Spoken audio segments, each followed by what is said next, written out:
चीन की राजधानी बीजिंग में अरब कंट्रीज कोऑपरेशन फोरम लॉन्च किया गया है, जिसका मकसद बीजिंग सरकार और अरब ममालिक के बीच ताल्लुकात को और मजबूत करना है। चीन ने हाल के सालों में मिडिल ईस्ट में अमेरिकी असर को चुनौती देते हुए अरब मुल्क के साथ मजबूत ताल्लुकात बनाने की कोशिश की। इसने पिछले साल ईरान और उससे लंबे वक्त से राइवल सऊदी अरब के बीच तनाव कम करने में मीडिएटर का किरदार अदा किया था।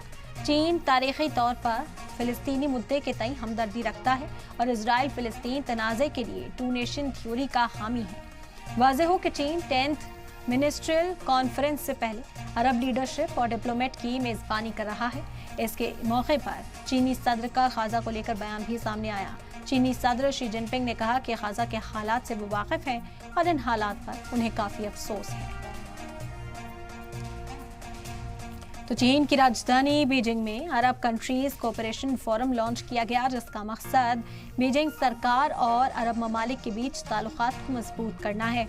अमेरिकी असर को देखते हुए चीन में ये फैसला लेता हुआ नजर आया है। आपको बता दें कि चीन ने हाल के सालों में मिडिल ईस्ट से अमेरिकी असर को चुनौती देने के लिए ही अरब मुल्कों के साथ मजबूत ताल्लुकात बनाने की कोशिश की है और इसी सिमत में एक और अहम कदम इसे बताया जा रहा है। अरब ममालिक के साथ रिश्ते बेहतर करने के लिए चीन की ओर से ये एक और कोशिश की गई है।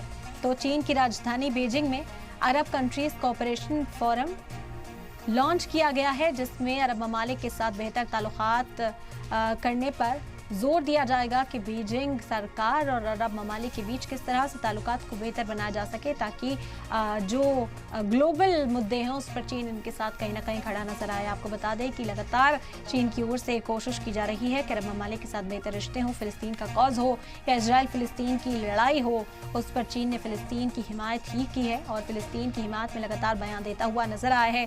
इजराइल के हमलों की मजम्मत की है, हालांकि एक्टिव रोल प्ले नहीं किया इस जंग के अंदर, लेकिन उसके बावजूद भी चीन यहाँ पर आवाज बुलंद करता है।